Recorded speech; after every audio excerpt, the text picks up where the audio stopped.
I'm going to show you guys a little bit about this Kubota.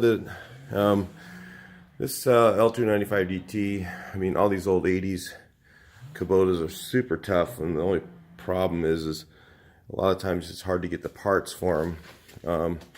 Some of the parts, like the steering column, they didn't make for this one. They made it for an L245, but if you look here how close, I just got the one for the L245 and slammed it on here. Made a video on that a while back on my other channel, but this channel is kind of lacking the subscribers, so please subscribe, because YouTube wants us to have subscribers to keep us getting paid a little bit of money. I mean, it's pennies, but I have a lot of videos, and a lot of them that people watch once and they don't usually subscribe, but they're really helpful to some people.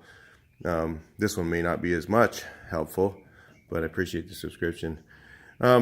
One of the things I found on this whole beast is when I have four-wheel drive, there's a lot of stress on the oil pan, because the oil pan is part of the structure, and I've had to weld it. If you look here, and you know it's cast. Cast doesn't weld really well, and on this side I think it's a little more cracked, and you see the oil down here. Is to get oil seepage, just a little bit. It's not much. It doesn't, leak all the time. It may have re-cracked, I don't know, but it's got a little bit of drip going on. And well, the guy using it, well, it was me for a little while. Then I was going to check the oil, forgot to check the oil, and ran it dry. Now I've actually done that already on this tractor once, and believe it or not, it didn't hurt the bottom end. It actually ran the pistons dry, and then the rings seized. So that just tells you how tough these Kubotas are. They're really super tough tractors. There's nothing, I don't think any other tractor I know of would have, I don't know any other vehicle that if you ran it out of oil, it would keep running. So I just filled it up with oil and ran it, and it was fine. And just saw a little drip. Might be from the oil pan. Look at that, from the oil plug. That's what it looks like. Maybe it's a rear main. Or could it be fuel? Sometimes it's fuel. It smells like fuel. Yeah, it's not even oil.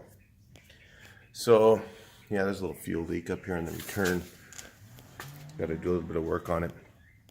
If you got an old tractor like this, you can work on it a little bit. It doesn't just hop on it and run it all the time. So anyway, just a couple little things you might want to look at on your Kubota. Check it out. That oil pan type. What happens is, the reason that happens is these bolts right here break off from the stress, or they come loose. Right here. I'm trying to show you where they are. Here, down here, and then the one right here is a stud, and the stud broke off on mine, and then started causing stress on the front end, and when you put it in four-wheel drive, it would really put extra stress on it, and then it just cracks the oil pan. So on the Kubota, L295, L245, L295, I think they have a different oil pan, I'm pretty sure. But yeah, just keep an eye on that. You make sure that you don't run out of oil like I did. But we're gonna fire this on. See, I was doing this grading out here with all this rock, and funny thing is my guy fired it up. He goes, "Oh, it's got a rod knock," and I'm like, "Well, I got on it and ran it, and I was like, it didn't sound like it was knocking to me." So let's take a look. Fire this thing up. Like and subscribe, please. We just need subscribers. I have a lot of good videos. There's some that aren't so great. Maybe this one isn't so great. There's some that are really good, really helpful for a lot of people, and you just don't get subscribers from some.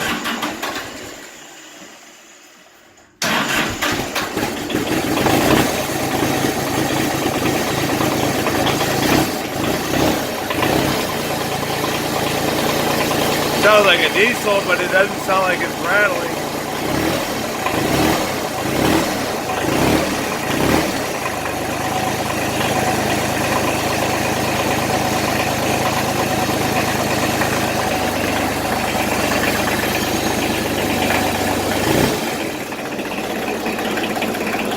So I'm going to drive this thing a little bit.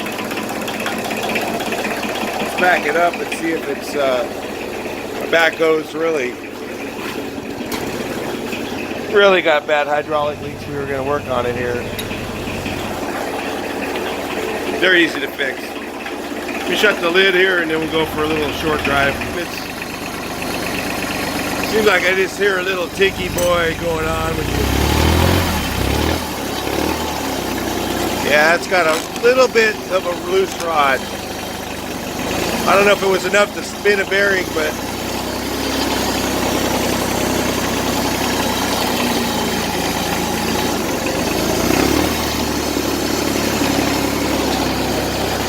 a little bit of extra noise going on in there.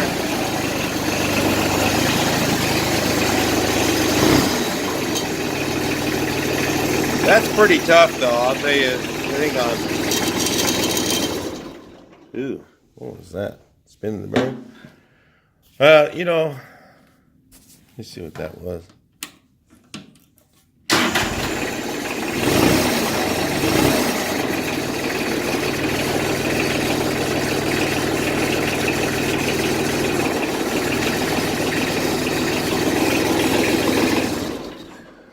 So, yeah, you know, it sounds like it just came a little bit loose.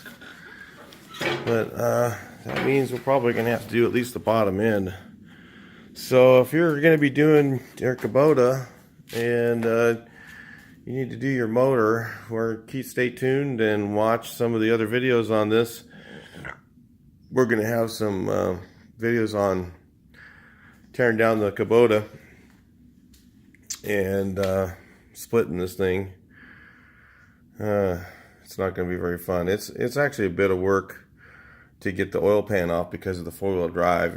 Actually, I've done this already when we took the oil pan off and welded it a while back.